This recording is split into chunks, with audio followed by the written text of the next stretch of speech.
kami datang kepadamu berseru, Yesus anak Daud, ingatlah akan kasih setiamu kepada kami. Yesus anak Daud, ingatlah hesetmu, kasih setiamu kepada kami. Sungguh kami bersama-sama dengan pemazmur Israel berkata, sebab Tuhan baik, bahwasannya untuk selama-lamanya kasih setiamu. Tidak pernah orang benar engkau tinggalkan. Tidak pernah mereka yang berseru kepadamu engkau tidak menyelamatkan. Kami percaya sungguh bahwa engkau baik, engkau baik. Engkau tidak mengingat kesalahan-kesalahan kami, tetapi engkau membawa kami kepada kemuliaan demi kemuliaan di dalam engkau. Terima kasih Roh Kudus, bekerjalah di tengah-tengah umatmu. Engkaulah kenyataan Kristus bagi kami. Kami mengalami Kristus firman yang hidup itu. Kalau engkau ada di tengah-tengah kami, engkaulah yang menghidupkan setiap teks yang mati, tulisan yang mati, menjadi firman kehidupan bagi kami. Oleh sebab itu biarlah firman hari ini sekali lagi menjadi pelita bagi kaki kami dan terang bagi jalan kami. Seperti Samuel kami berkata, ini aku mendengar adanya. Berbicaralah kepadaku. Biarlah kami semua hari ini siap untuk mendengar firman daripadamu, mendengar dan melakukannya. Dalam nama Tuhan Yesus Kristus yang paling kami cinta, dan setiap kita yang mencintai Dia, mengasihi Dia, sama-sama kita katakan amin, amin, amin. Silakan duduk, shalom. Satu sukacita sekali lagi untuk bisa berjumpa dengan umat Tuhan di tempat ini. Nah, mari Bapak Ibu Saudara sekalian, saya mengajak Anda membuka Ulangan pasal 8, Ulangan pasal 8 ayat yang kedua. Ulangan pasal 8 ayat kedua. Ulangan pasal 8 adalah pasal yang sangat luar biasa. Saya selalu mendorong orang untuk membaca Ulangan 8. Kalau Anda bisa, Anda baca, Anda renungkan dengan baik, sebab Ulangan 8 adalah salah satu pasal yang paling sering dikutip oleh Tuhan Yesus sendiri bahkan.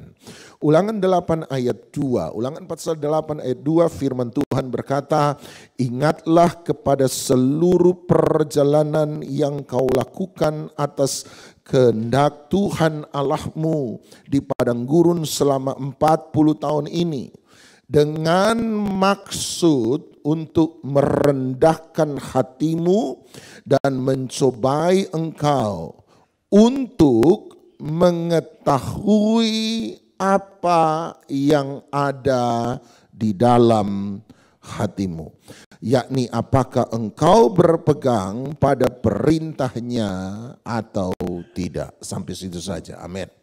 Anda lihat Tuhan berkata kepada Musa, dan lewat Musa dia berkata, ingatlah kepada seluruh perjalanan yang kau lakukan atas perintah Tuhan Allahmu di padang gurun selama 40 tahun ini. Perjalanan itu dimaksudkan untuk merendahkan hatimu. Bahasa asli bisa diterjemahkan sebagai membawa engkau ke tempat terendah dalam hidupmu. Di sana dia mencobai engkau, kemudian perhatikan kata untuk. Sama-sama bilang untuk. Mengetahui apa yang ada di dalam hatimu. Pagi ini saya mulai dengan satu kalimat khotbah saya, dimulai dengan satu statement, satu pernyataan.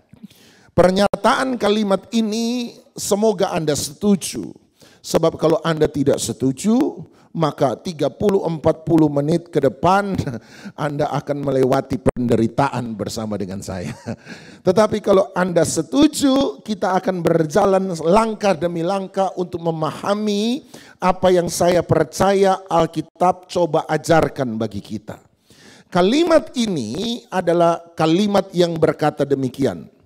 Keadaan tidak ada untuk membentuk pribadi seseorang.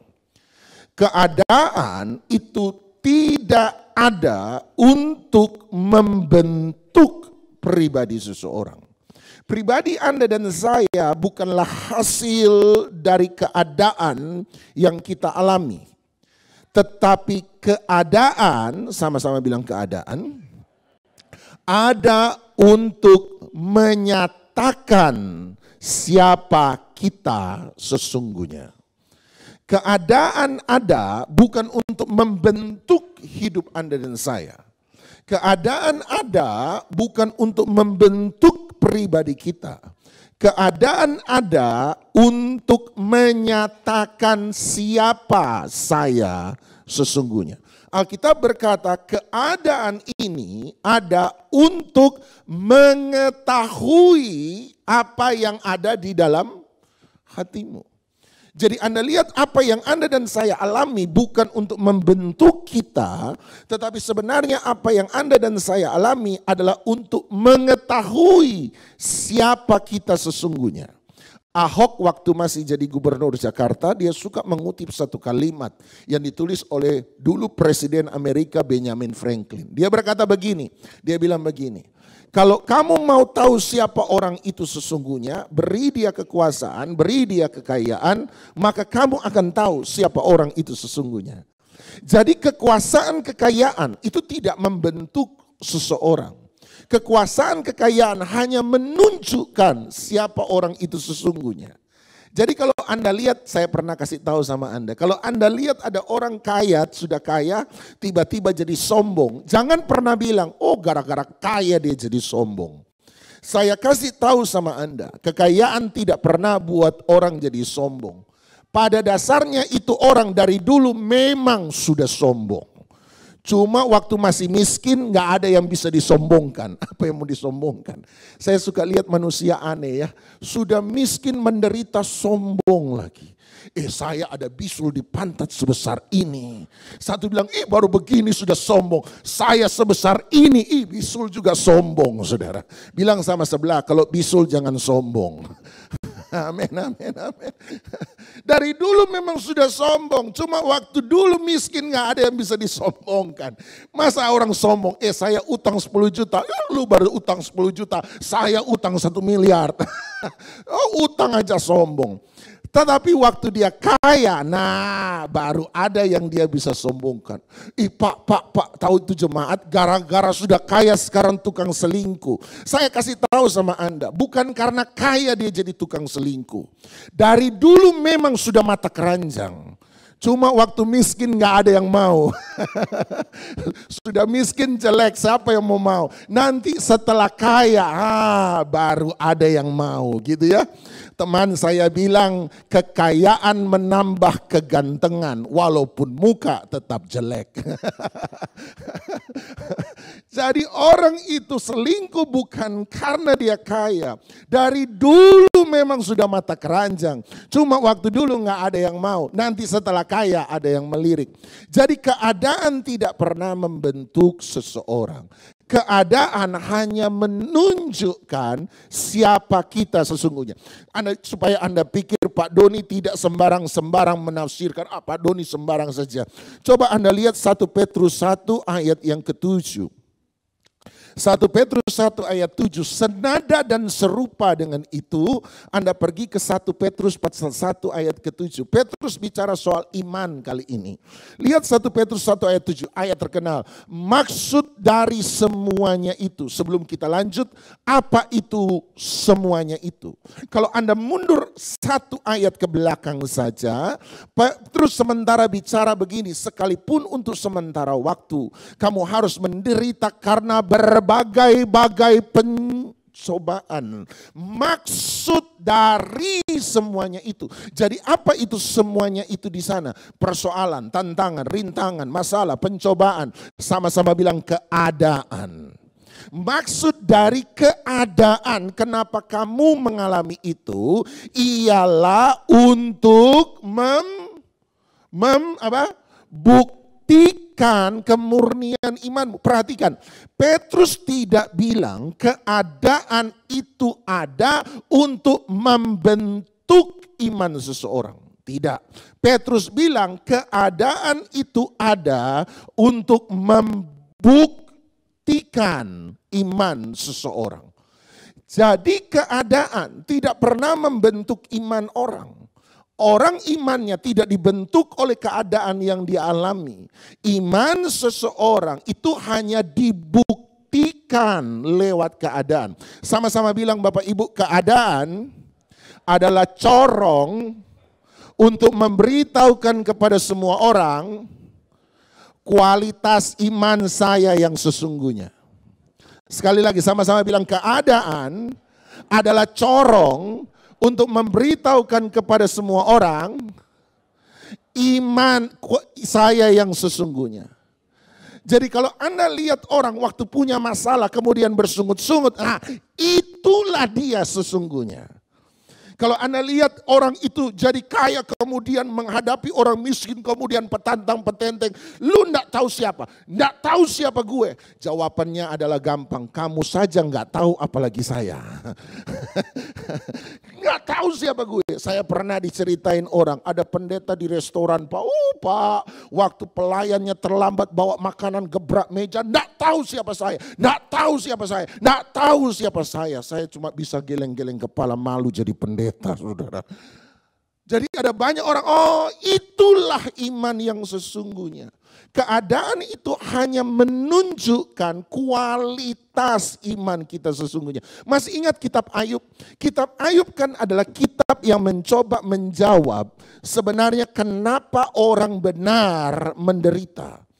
Kalau orang jahat menderita kita gampang terima. Orang jahat menderita, pasti orang jahat menderita. Setuju Bapak Ibu, amin? Amin, amin. Lemas-lemas semua. Sama-sama bilang setuju, haleluya. Bapak Ibu itu muka senyum-senyum dikit walaupun ada yang pakai masker. Itu melemahkan iman pendeta soalnya. Anda lihat dalam kitab Ayub, kita mencoba menjawab kenapa orang benar menderita. Sebab orang jahat menderita buat kita itu wajar. Masalah adalah hasil dari sebuah kesalahan. Di mana ada kesalahan, di situ pasti ada masalah. Di mana ada kejahatan, di situ pasti ada hukuman. Di mana ada kejahatan, di situ pasti ada penghakiman. Tetapi yang kita bingung adalah kenapa orang baik menderita. Kenapa orang benar menderita, orang jahat menderita kita bisa terima. Orang baik menderita, kita tanya kenapa. Kitab Ayub mencoba menjawab pertanyaan kenapa orang benar menderita. Kenapa orang baik menderita. Kenapa saya sudah rajin ke gereja, saya sudah taat Tuhan, saya masih mengalami penderitaan. Kitab Ayub menjawab itu dengan Ayub 1 sebenarnya. Dalam kitab Ayub pasal 1 latar belakang penderitaan Ayub dimulai dengan satu kalimat.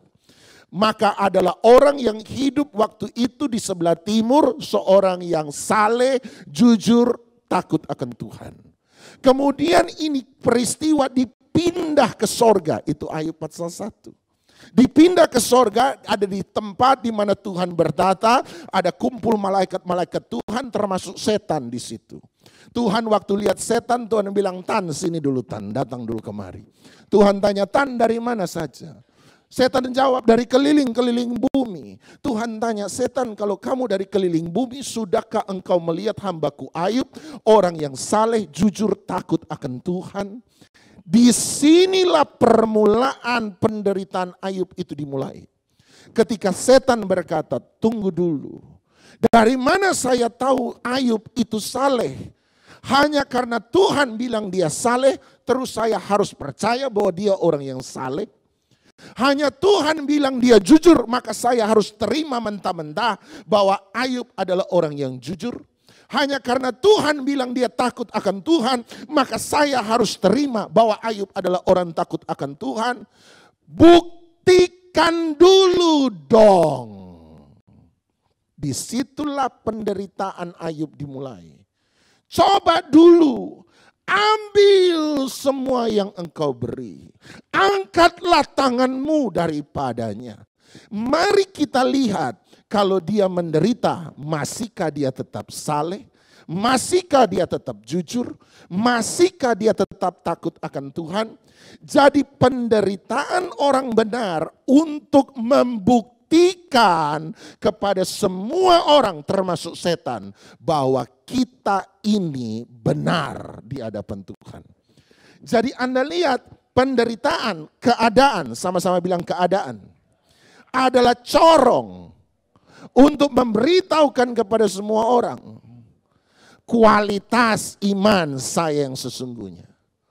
Iman Anda dan saya dilihat waktu kita mengalami penderitaan.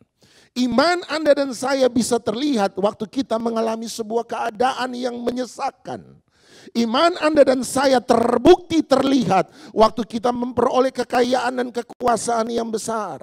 Keadaan tidak membentuk iman. Keadaan hanya membuktikan iman.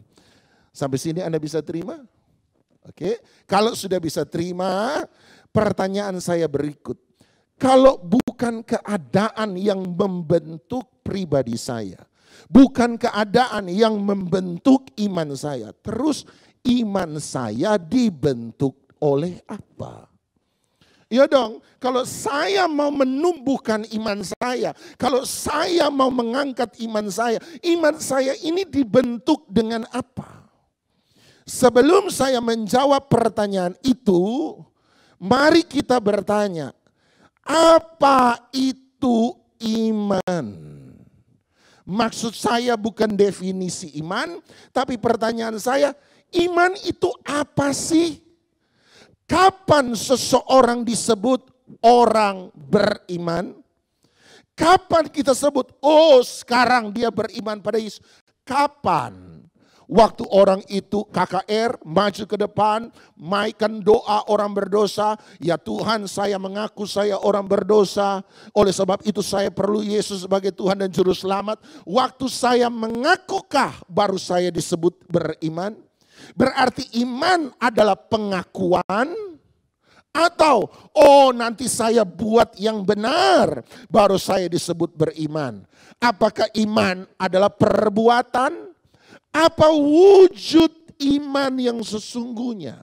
Apa substansi iman sesungguhnya? Apa esensi iman? Iman itu apa? Perkataankah? Perbuatankah? Pengakuankah? Apa itu iman? Kalau kita tidak bisa menjawab ini, kita tidak bisa menjawab apa yang membentuk iman. Nah, mari coba kita jawab Ibrani 11 ayat 17. Saya pernah ajar Anda ini, saya ulangi sekali lagi. Ibrani 11 ayat 17. Penulis surat Ibrani mencoba menjawab alasan kenapa Abraham berani mempersembahkan Ishak kepada Tuhan. Lihat Ibrani 11:17, 4 kata pertama, Bapak Ibu sama-sama saja 4 kata pertama saja. 1, 2, 3. Karena iman maka Abraham. Penulis Ibrani berkata, kenapa Abraham berani mempersembahkan Ishak anak tunggalnya kepada Tuhan? Ayat 17 berkata, karena iman. Lompat ayat 19, lihat 3 kata pertama saja. 3 kata pertama, 1, 2, 3. Karena dia berpikir.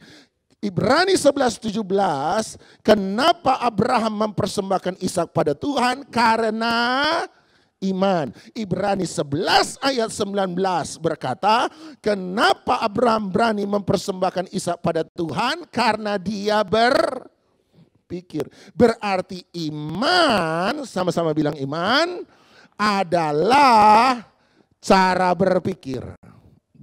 Sama-sama bilang iman adalah cara berpikir. Iman adalah cara berpikir yang benar tentang Allah. Sebab dia berpikir bahwa Allah sanggup untuk membangkitkan orang dari antara orang mati.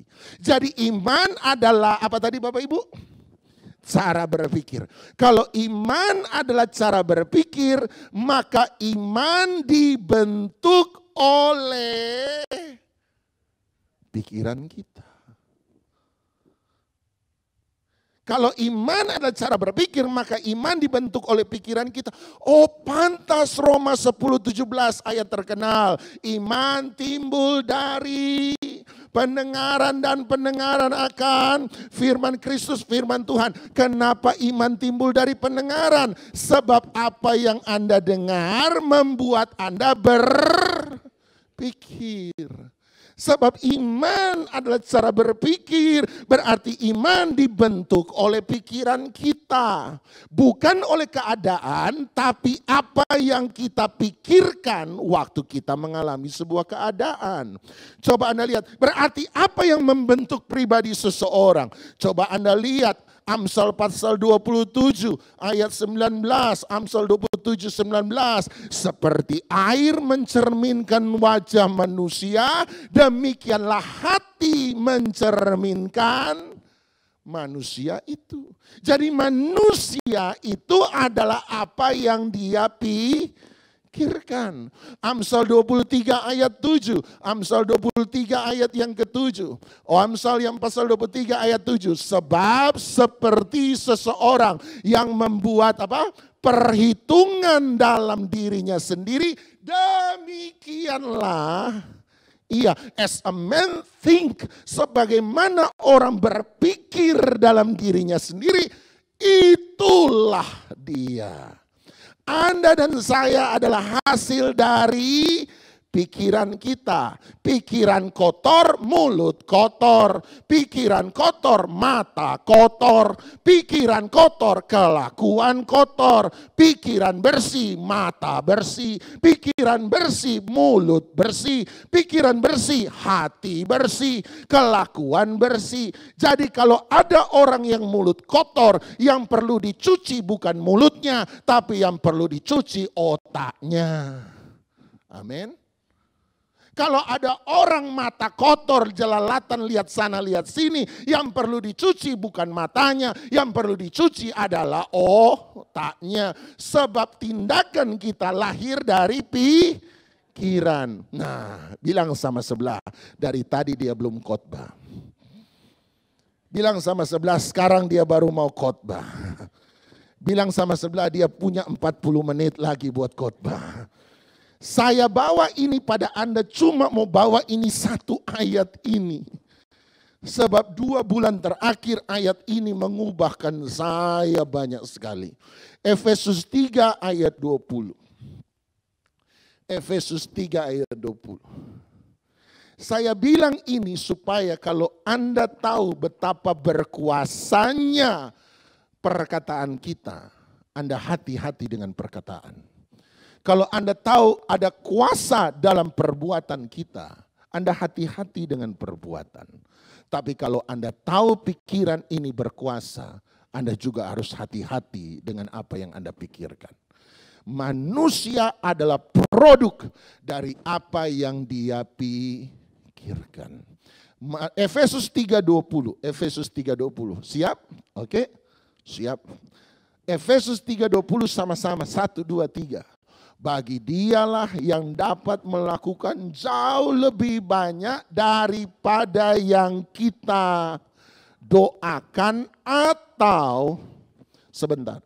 Berarti Tuhan bekerja, bagi dialah yang sanggup melakukan, berbuat sesuatu, bekerja berdasarkan 2 hal. Tuhan bekerja dalam hidup saya pribadi di atas 2 dasar, 2 saluran. 1, apa yang kita doakan. 2, apa yang kita, sekali lagi, Tuhan bekerja dengan 2 dasar, 2 saluran. 1, apa yang kita, 2, apa yang kita. Berarti kalau Tuhan bekerja dengan 2 saluran ini, berarti kuasa doa sama besar dengan kuasa doa sama besar dengan kuasa apa yang bisa dibuat doa itu juga yang bisa dilakukan oleh.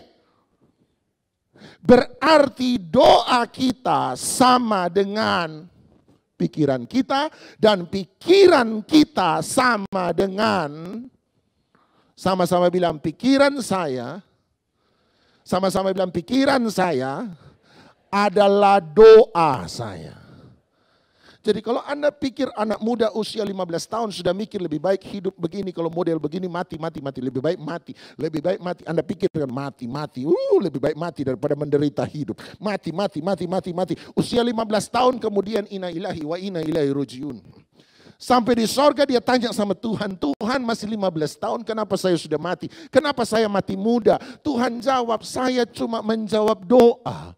Dia bilang, saya tidak pernah berdoa minta mati. Tuhan bilang, kamu tidak pernah ngomong minta mati, tapi kamu selalu berpikir minta. Sama-sama bilang, pikiran saya adalah doa saya. Sekali lagi, pikiran saya adalah doa saya. Hati-hati dengan apa yang kita pikirkan. Kedua, saya mau ada kalau Tuhan bekerja lewat doa, Tuhan bekerja lewat pikiran. Kuasa doa sama besar dengan kuasa pikiran. Apa yang bisa dibuat oleh doa berarti hal yang sama bisa dibuat oleh pikiran. Berarti doa dan pikiran, sama-sama bilang doa dan pikiran, bisa saling meniadakan atau saling menguatkan. Kalau doa dan pikiran saling berlawanan, maka doa dan pikiran akan saling meniadakan. Tetapi kalau doa dan pikiran bisa selaras, maka doa dan pikiran akan saling menguatkan. Gini, kalau Anda berdoa, ya Tuhan, tolong saya, Tuhan, tolong saya, Tuhan buat mujizat, Tuhan berkati saya, Tuhan berkati saya. Tapi waktu Anda selesai doa, kemudian Anda berkata, hidup masalah seperti ini, hidup masalah-masalah terus, biar Tuhan Yesus datang, gak bakal saya ditolong. Maka kalau Anda buat itu, pikiran Anda baru saja meniadakan doa Anda. Anda berdoa, Tuhan minta mujizat. Dalam ibadah Anda dilawat Tuhan. Oh Pak Pendeta, terima kasih khotbah tadi. Pak Pendeta luar biasa Pak Pendeta. Saya disentuh oleh firman Tuhan. Saya percaya Tuhan sanggup menolong. Bagi Tuhan tidak ada mustahil. Amin, amin, haleluya, haleluya. Tapi waktu Anda keluar dari gedung ibadah, Anda sampai di rumah, Anda lihat masalah yang sama. Anda berkata, oh Tuhan kenapa masalah yang sama masih ada. Kok enggak hilang-hilang. Ya Tuhan kalau model begini lebih baik mati saja. Maka apa yang Anda pikirkan baru saja meniadakan apa yang Anda doakan. Dalam Alkitab doa dan pikiran itu selalu berjalan selaras bersama-sama. Saya tunjukkan pada Anda bahwa dalam Alkitab ada banyak ayat menunjukkan kepada kita bahwa doa dan pikiran selalu berjalan bersama-sama. Dan harus berjalan bersama-sama. Harus selaras. Saya beri contoh dalam Yakobus. Dalam Yakobus dia berkata doa orang benar. Sama-sama bilang doa. Doa harus ada dalam koridor kebenaran. Jadi kalau Anda berdoa, ya Tuhan itu istri tetangga semoga jadi istri saya. Tuhan gak bakal jawab tuh doa. Sebab doa orang benar, sama-sama bilang benar. Doa harus ada dalam koridor kebenaran. Apabila dengan yakin, sama-sama bilang pikiran. Doa orang benar bila dengan yakin pikiranmu selaras dengan apa yang kamu doakan. Dengan yakin didoakan maka besar kuasanya. Berarti doa butuh partner. Dan partner dari doa adalah pikiran kita. Sebab kalau Anda berdoa tapi pikiran tidak yakin, maka kita tidak melihat kuasa doa. Masih dalam Yakobus, Yakobus mengatakan hal yang serupa. Dalam Yakobus pasal yang keempat, Yakobus pasal 1, Yakobus pasal 1 ayat 6 sampai 8. Masih ingat Yakobus 1 ayat 6? Hendaklah kalau kamu meminta sesuatu dalam doa, janganlah sama sekali bimbang dalam hatimu. Sebab orang yang bimbang seperti gelombang laut yang diterpa oleh angin, ditiup dengan angin. Dan orang yang demikian jangan pernah berharap bahwa dia akan mendapatkan apa-apa dari Tuhan. Oleh sebab itu ayat 8 dia berkata, jangan bimbang, jangan mendua hati. Tenanglah dalam hidupmu. Kenapa? Sebab kalau kamu berdoa, pikiranmu harus selaras. Sama-sama bilang berdoa. Sama-sama bilang pikiran. Harus sama pikiranmu, jangan bimbang. Kebimbangan, ketakutan, keraguan, kekhawatiran semua ada dalam pikiran. Jangan bimbang. Sebab kalau doamu tidak selaras dengan pikiranmu, dia berkata, jangan pikir kamu akan menerima sesuatu dari Tuhan. Markus pasal 11, Markus pasal 11, Markus pasal 11, Markus 11 ayat 24, ayat terkenal, Markus 11, 24. Apabila kamu meminta dan berdoa, sama-sama bilang doa. Percayalah bahwa kamu sudah menerimanya. Sama-sama bilang pikiran.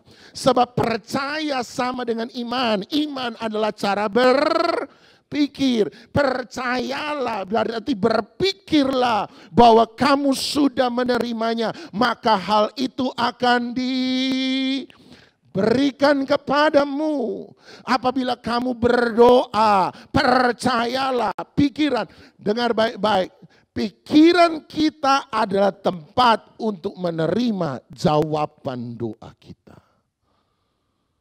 Percayalah bahwa kamu telah menerimanya. Maka hal itu akan, percayalah bahwa kamu telah menerimanya, maka hal itu akan, berarti menerima dan diberikan adalah dua hal yang berbeda.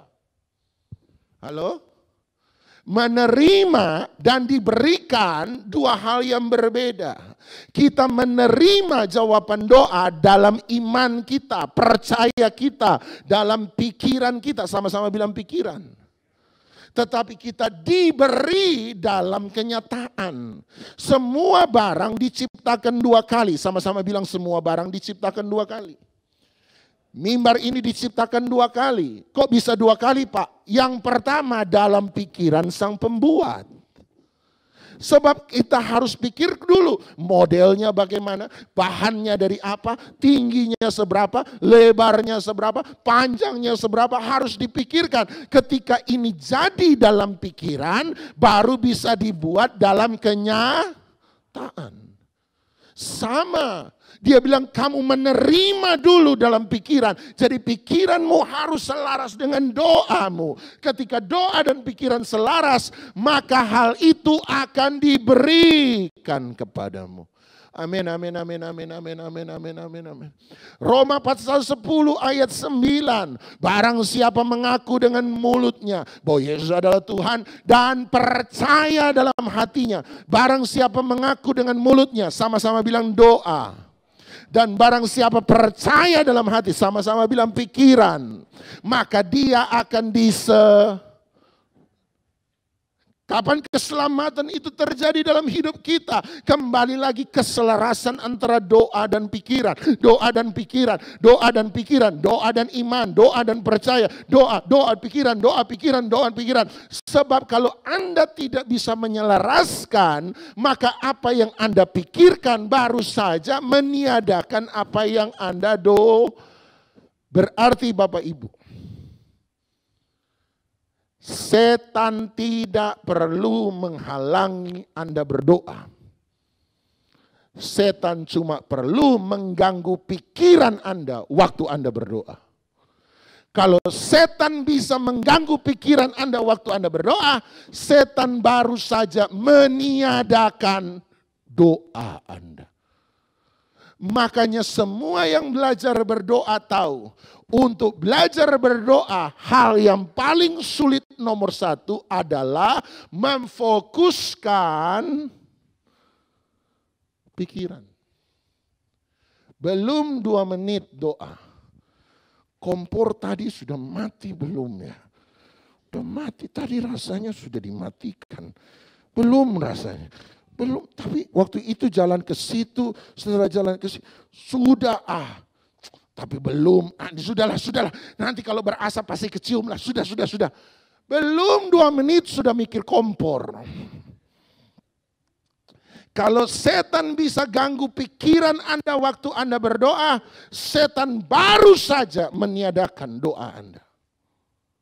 Berarti setan tidak perlu halangi Anda beribadah. Yang setan perlu lakukan adalah mengganggu pikiran Anda waktu Anda beribadah. Sama kalau setan bisa mengganggu pikiran Anda waktu Anda beribadah, dia baru saja meniadakan kuasa ibadah dalam hidup Anda dan saya. Masuk ibadah, itu bapak sana lagi, bapak itu sana lagi. Dia yang kemarin, dia nyerempet kemarin. Haleluya, haleluya. Yesus, haleluya, haleluya, haleluya, haleluya. Itu bapak, awas nanti ya, biar Tuhan hukum dia. Kalau Anda teralihkan fokus Anda waktu Anda beribadah, maka semua kuasa ibadah yang Anda alami baru saja hilang. Setan tidak perlu menghalangi Anda untuk berbuat sesuatu saat teduh. Yang perlu setan lakukan adalah mengganggu pikiran Anda waktu Anda saat teduh. Setan tidak pernah menghalangi Adam dan Hawa untuk datang ke hadapan Tuhan. Tidak perlu. Yang setan lakukan adalah mengganggu pikiran Hawa ketika dia bicara tentang Tuhan. Berarti penghalang terbesar terhadap semua doa kita seringkali bukan setan. Saya percaya setan adalah lawan. Saya percaya setan menghalangi doa seseorang. Sebab ada dalam kitab Daniel. Tetapi saya percaya penghalang terbesar, penghambat terbesar terhadap jawaban doa kita justru menurut saya adalah pikiran kita sendiri. Kalau dia bisa buat Anda lebih banyak memikirkan handphone waktu ibadah, berarti dia baru saja menghancurkan kuasa ibadah dalam hidup Anda dan saya. Anda boleh ngalami, saya bilang tadi hadirat Tuhan, hadirat Tuhan luar biasa.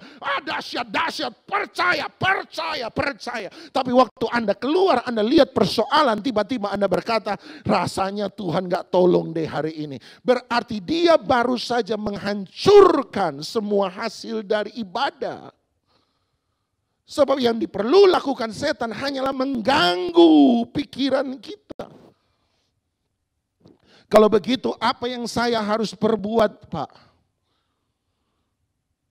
Saya hanya bisa berdoa seperti Paulus berdoa. Saya hanya bisa menasihati seperti Paulus menasihati. Biarlah semua yang baik, sedap didengar, yang disebut suci dan disebut kebajikan, pikirkanlah semua itu. Apa yang harus saya lakukan, Pak? Kalau begitu saya hanya bisa berdoa seperti Paulus berdoa dan berkata, "Hei jemaat, jangan menjadi serupa dengan dunia ini." Roma 12 ayat 2. Kenapa? Bagaimana saya menjadi serupa dengan dunia? Dengan berpikir seperti dunia berpikir. Oleh sebab itu jangan jadi seperti dunia. Caranya bagaimana? Pikirkan seperti Yesus berpikir. Berubahlah oleh karena pembaharuan budimu, supaya engkau tahu kehendak Allah mana yang baik, sempurna, dan yang patut dipuji. Yang disebut kebajikan. Pikirkan semua itu.